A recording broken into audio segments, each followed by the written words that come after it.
How responsible are we for our own health?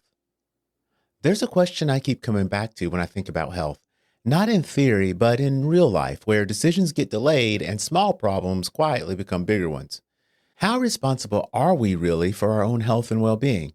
Not as a moral judgment, not as a question of blame, but I mean it in a practical sense, a lived sense. What belongs to us as patients and what belongs to the system? Because the way we answer that question shapes almost everything that follows. How early problems get noticed, how conversations unfold, and how much room there is to act before something becomes urgent. For most of modern healthcare, the arrangement has been fairly clear. Something feels off, so you schedule an appointment. A professional evaluates the situation, a decision is made, and you follow instructions. And for acute problems, that works extremely well.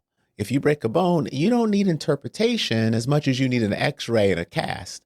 But most health issues don't show up that cleanly, and most of the decisions that shape long-term health aren't made in moments of crisis. Once you move beyond emergencies, the role each of us plays starts to change. Showing up to an appointment feels like participation, but participation is something else entirely. Participation means noticing patterns over time, remembering when something changed, not just that it did, and paying attention to what helps and what quietly doesn't. Not as a substitute for expertise, but as context. Because no clinician lives inside your body, they see moments, you live continuity, and decisions are only as good as the information they're based on. For a lot of people, that shift from compliance to participation feels unfamiliar. We've been trained to be compliant, not collaborative. We answer questions, we don't ask them.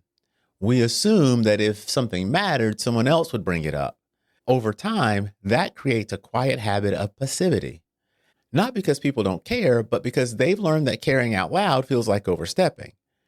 There's a subtle fear there of being seen as difficult or anxious or uninformed, so people stay quiet, and silence slowly gets mistaken for simplicity. That raises a harder question. If that context doesn't come from you, where does it come from? There's a quiet assumption in healthcare that responsibility and authority have to live in the same place. They don't. A clinician's role is to interpret information, weigh risk, and guide decisions. That work improves when the input is clearer and more complete. The point isn't to replace expertise, it's to bring information into the room that no one else has. That collaboration shows up in small, practical ways, clarifying timelines, explaining patterns, asking what a recommendation is actually optimizing for. Because health rarely fails all at once, it changes slowly. And when those changes go unnoticed, decisions start getting made later than they should.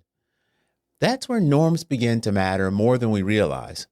Modern medicine is very good at defining norms, reference ranges, thresholds, cutoffs. The tools are necessary, but they are never meant to describe what's ideal. Normal doesn't mean optimal, it often means common. Optimization isn't about chasing perfection, it's about noticing signals before they become problems. Energy may drop, sleep quality may shift, recovery may be slower. Those aren't diagnoses, they're information, and information only matters if someone is listening. So, where does responsibility actually begin? We're not responsible for everything that happens to our bodies. Genetics matter, environment matters, and access matters. But we are responsible for engagement. We are responsible for paying attention, for staying curious, for remaining present in decisions that affect us. Responsibility isn't about control, it's about stewardship, and stewardship is often misunderstood. Control implies certainty. Stewardship allows for uncertainty.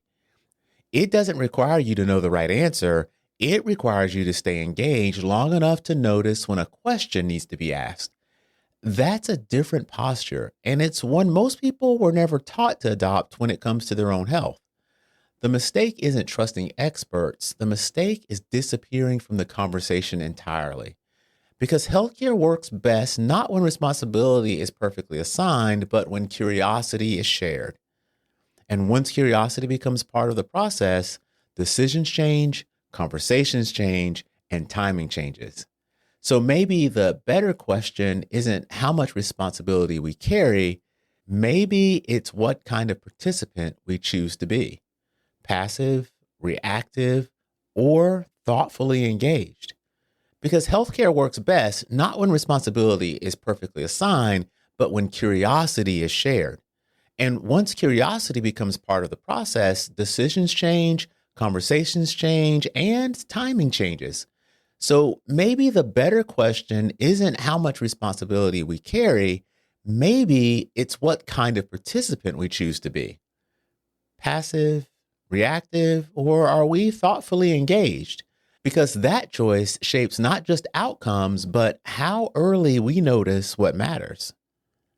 This is Uncommonly Remarkable. Thanks for listening.